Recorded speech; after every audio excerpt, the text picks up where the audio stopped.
Tapi kenapa kita takut mati? Karena kita tahu, kita yakin banyak dosa. Coba kalau datang malaikat tawari saya, Das'ad, sebenarnya kau mati 2030. Tapi kalau kau mau mati sekarang, diampuni semua dosa-dosamu. Langsung saya jawab, cabut saya sekarang, yang penting tidak ada dosa. Daripada masih ditambah 2030 tapi banyak dosa. Maka Bapak Ibu saudara-saudara sekalian, doa agar kita bisa menghadapi sakaratul maut dengan baik. Kita lihat di medsos, lagi sepeda mati, ada yang lagi jogging mati, bahkan ada yang lagi selingkuh mati.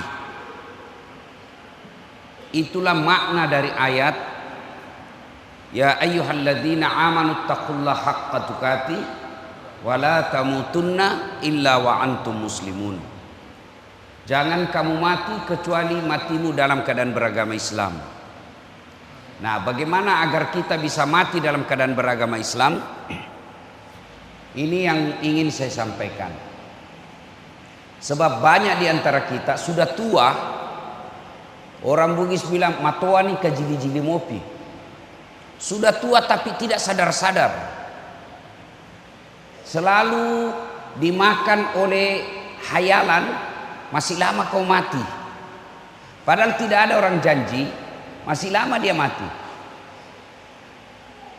Selalu kita dengar, meninggal ini, masa sih?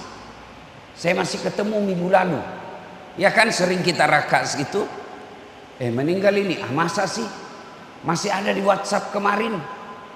Itu sering. Tapi yang jarang, bagaimana kalau kita yang meninggal? Nah, agar kita bisa mati dalam keadaan agama Islam, pertama, mutlak banyak mengunjungi tempat-tempat yang baik. Karena kita tidak tahu di mana ajal menjemput. Maka yang bagus bisa mati dalam keadaan beragama Islam, matinya kita tidak dalam keadaan membawa kekafiran. Jangan kunjungi tempat-tempat maksiat, tempat karaoke. Siapa tahu di dalam lagi ada cewek, ajal menjemput. Tempat-tempat maksiat biliar yang di dalamnya ada minuman keras, restoran-restoran yang ada minuman keras, ada khamar di dalamnya, bisa membuat kita matinya dalam keadaan membawa kemaksiatan. Hindari tempat-tempat maksiat. Kita tidak tahu ajal di mana menjemput. Maka sebaliknya, kita datangi tempat-tempat ibadah. Kita datangi tempat-tempat yang berbuat kita dekat dengan Allah. Pengajian. Mudah-mudahan kita dalam dengar ceramah seperti ini, ajal menjemput. Kita datang berjamaah di masjid. Itu di Makassar. Ada orang, sahabat saya, lagi khutbah Jumat. Antara khutbah pertama, khutbah kedua, dia istirahat. Dah enak dia rasa, meninggal dalam keadaan khutbah. Ada juga orang yang meninggal dalam keadaan sujud. Maka saudara-saudaraku, terutama bapak-bapak ini yang sudah muka-muka sakaratil maut, ya, rajin-rajinlah ke masjid, ke tempat-tempat pengajian, mengaji. Mudah-mudahan dalam keadaan kita membaca ayat suci Al-Quran, Allah menjemput kita. Na'udzubillah min zalik. Jangan sampai adik-adik ini yang suka sepeda, yang suka olahraga, futsal, itu kan biasa orang kena serangan jantung, gagal nafas, kehabisan nafas. Silakan olahraga, tapi jangan kelihatan aurat. Silakan naik sepeda, tapi jangan kelihatan pahamu. Karena kalau laki-laki kelihatan paha itu sama hukumnya perempuan tidak pakai jilbab. Ada yang bilang, Kan tidak ada nafsu lihat paha saya. Siapa bilang? Siapa tahu ada janda-janda tua sudah lama tidak lihat paha, bisa jadi. Yang anak-anak naik sepeda, nah, mudah-mudahan di sini tidak. Kalau di Makassar, di kota-kota besar itu sepeda kalau hari libur celananya sempit. Lihat orang-orang sepeda kan, bajunya sempit, celananya sempit sampai kentara itu di depannya. Masa kau ketemu Allah meninggal kamu kelihatan seperti itu? Kau menghadap saja sama pejabat pakaian begitu dianggap tidak sopan. Maka olahraga penting, tapi jangan berpakaian yang mempertontonkan aurat. Ya. Yang berikutnya, meninggalkan tempat-tempat maksiat, datangi tempat-tempat yang baik, supaya kita dalam keadaan tempat yang baik, kita ajal menjemput. Jangan sampai kita lagi maksiat, tempat-tempat hiburan yang ada di dalamnya maksiat, Allah menjemput. Nauzubillah min zalik. Kan sering juga kita lihat kan, ada orang lagi di tempat karaokean, ada khamar di sampingnya, kena kebakaran itu gedung, tidak bisa keluar. Nauzubillah min zalik. Yang berikutnya, bertemanlah orang-orang soleh, berteman orang-orang baik.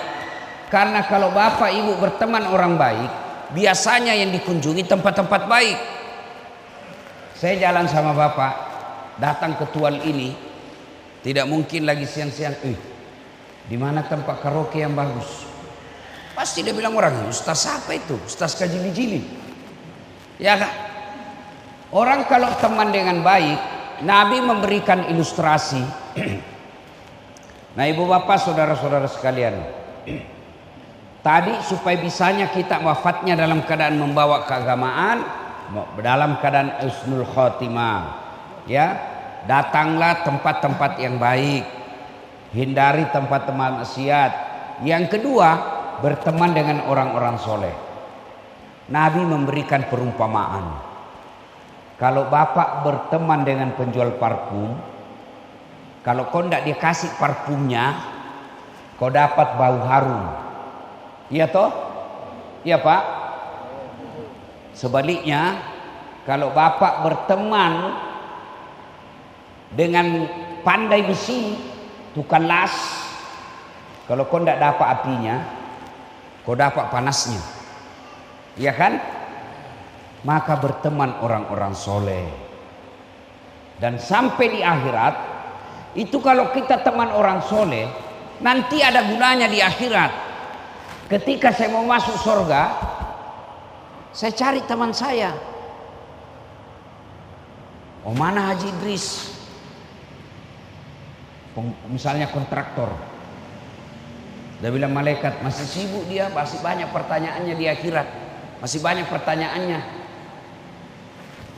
Saya mau masuk, gelisah.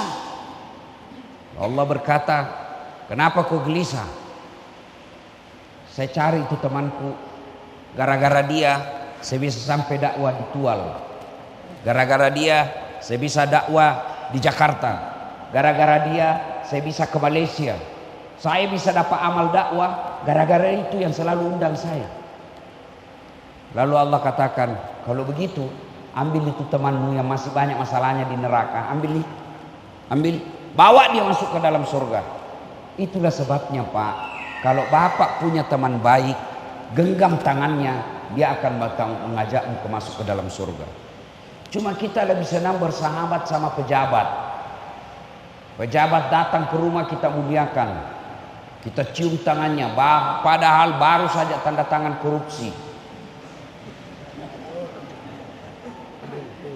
Kalau pejabat kau mau datang ke rumahmu, wah langsung kau sibuk potong ayam. Kau perbaiki rumahmu, kau jemput, kau hormati. Sekalinya Pak Imam yang kau butuhkan, kau tidak jemput.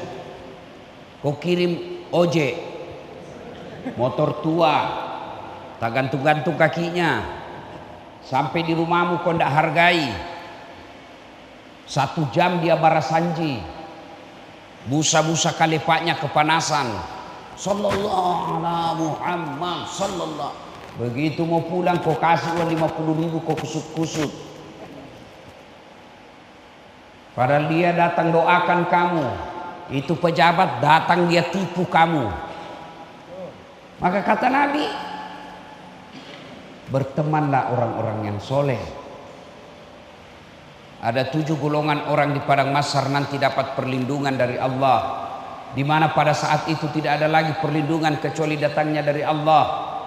Padang mahsyar namanya, dikasih dia ruang istimewa, ber-AC sambil menunggu gilirannya dipanggil, menunggu gilirannya diadili. Dia dimasukkan ke dalam ruang PPIP, ber-AC, dilayani bidadari, baru dia pikir sudah dikasih.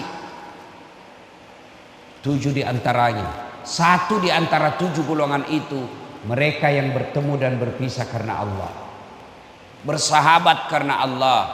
Kalau kau bersahabat karena jabatan, hilang jabatanmu, hilang temanmu. Kalau kau bersahabat karena kekayaan, begitu kau miskin dia tinggalkan kamu. Tapi kalau berteman karena Allah, sehidup semati dia akan mengajakmu kepada kebaikan. Maka bapak-bapak kalau mau menghadapi sakaratul maut, bawa Islam, bertemanlah dengan orang-orang yang soleh. Yang ketiga, agar kita bisa mati dalam keadaan beragama Islam, doa. Ada doanya itu, kalau buku-buku tahlil, buku-buku yasin, ada di belakangnya judulnya doa selamat. Ada doa itu yang berkaitan dengan kematian, taubatan qablal maut, wa rahmatan indal maut, wa maghfiratan ba'dal maut. Itu bapak-bapak ini yang sudah tua-tua, jangan kau lagi minta doa punya ruko.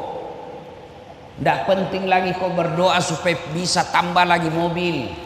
Yang penting kau perlu berdoa kalau sudah muka tua, taubatan qablal maut, wa rahmatan indal maut, wa maghfiratan ba'dal maut.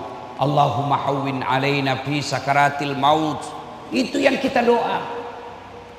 Atau mau lebih pendek, sambil nyanyi-nyanyi, duduk-duduk, ya Allah biha, ya Allah biha, ya Allah bihusnil khatimah. Itu diulang-ulang. Setiap selesai sholat, baca itu, taubatan qablal maut. Ya Allah, berikan saya kesempatan bertaubat sebelum mati. Wa rahmatan indal maut, dirahmati ketika dicabut nyawanya. Wa maghfiratan ba'dal maut, dan diampuni setelah mati. Luar biasa ini kalau doa dikabulkan. Ya kan? Taubat sebelum mati, dicabut nyawanya dengan ringan, diampuni setelah mati. Kalau ini dikabulkan, aman. Kenapa kita takut mati? Karena kita yakin banyak dosa. Padahal mati itu syarat ketemu Allah. Mati itu syarat ketemu Allah. Mana bisa kita ketemu Allah kalau tidak mati dulu? Ibu-ibu mau ketemu Allah? Mau ketemu Allah ibu? Syaratnya harus mati dulu. Tapi kenapa kita takut mati?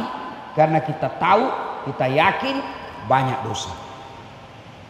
Coba kalau datang malaikat tawari saya, dah saat sebenarnya kau mati 2030. Tapi kalau kau mau mati sekarang, diampuni semua dosa-dosamu. Langsung saya jawab, cabut saya sekarang, yang penting tidak ada dosa. Daripada masih ditambah 2030 tapi banyak dosa. Maka Bapak Ibu saudara-saudara sekalian, doa agar kita bisa menghadapi sakaratul maut dengan baik. Dan ketika orang menghadapi sakaratul maut, jangan pikir main-main. Nabi Idris alaihissalam pernah melakukan percobaan. Ya Allah, saya mau tahu rasanya sakaratul maut. Allah katakan cabut nyawanya. Sudah dicabut nyawanya, dihidupkan kembali dengan izin Allah hidup. Lalu Nabi Idris katakan, saudara-saudara sekalian, kamu mau tahu sakitnya sakaratul maut, keluarnya nyawamu dari tubuhmu, kau dikuliti hidup-hidup 1000 kali lebih sakit daripada sakaratul maut. Apa lihat orang dikuliti, mana bisa kita hidup kalau dikuliti hidup-hidup? Tapi kata Nabi Idris, menghadapi sakaratul maut, lebih sakit daripada dikuliti hidup-hidup. 1000 kali lebih sakit. Nauzubillah min dzalik. Maka itulah saatnya, itulah sebabnya selalu diajarkan kita berdoalah ada menghadapi sakaratul maut dengan baik. Bapak Ibu saudara-saudara sekalian, saya mohon maaf suara saya sudah mulai gangguan ini dan saya harus pulang nanti dari sini langsung lagi ke Kalimantan Timur. 2 hari saya di sana, baru balik ke Makassar dan seterusnya dan seterusnya. Kalau saya paksakan hari ini hilang suara saya, banyak orang yang jadi rugi. Mohon izin juga Bapak doakan saya, ini mata saya ini masih bermasalah. Ini mata saya habis dioperasi, ini yang kanan. Ini yang normal ini yang masih bisa melihat yang kiri. Ini yang kanan dia melihat tapi kabur. Sama blur kalau bahasanya di HP. Ada gambarnya tapi tidak jelas. Ini mata saya ini. Sudah dioperasi 3 bulan yang lalu. Lepas retinanya. Retina itu Bapak pernah lihat wallpaper, kertas ditempel di dinding, itu kertasnya lepas. Ini retina saya lepas dioperasi, dikasih lem. Tapi jangan Bapak pikir lemnya lem kertas. Nah, ini lem ini silikon di dalamnya. Jadi seperti kalau Bapak mata dikasih minyak. Nah, begitulah ini sekarang. Ada silikonnya, masih mau dioperasi. Doakan operasi berikutnya sukses, berhasil dengan baik. Insya Allah. Saya mohon maaf saya harus akhiri tausiah kita ini. Terima kasih, jaga terus sholat berjamaah ya adik-adik remaja masjid. Kalau kau mau hebat hidup kau di masjid. Saya sejak kecil itu dulu di kampung belum tahu namanya itikaf. Kalau Ramadan masih SD Pak, saya sudah hidup tinggal di masjid bermalam. Kalau taraweh saya teriak-teriak sahur, sahur, sahur. Itu waktu saya kecil, saya belum tahu namanya itu itikaf. Ternyata itulah itikaf, bermalam di masjid. Kenapa saya suka dulu bermalam di masjid? Karena lebih nyaman. Nah, adik-adik, bapak-bapak, bagus dijadikan kebiasaan. Mungkin sekali 3 bulan di masjid ini bikin sholat berjamaah. Tidak mesti Ramadan baru ada kita namanya itikaf. Itikaf boleh di luar Ramadan. Datang kita rame-rame, terutama yang sudah tua-tua, digagas oleh Pak Imam, ya, datang sholat itikaf, sholat tengah malam bareng-bareng. Adik-adik, kalau kau hidup di masjid, kau urus masjid, tidak mungkin Allah sengsarakan hidupmu. Saya saja kalau Bapak urus rumah saya pasti bahagia. Apalagi Allah, ya. Mudah-mudahan ada manfaat. Mohon maaf. Sebelum kita akhiri, mari kita berdoa. A'udzubillahi minasyaitonirrajim. Bismillahirrahmanirrahim. Allahumma salli ala sayyidina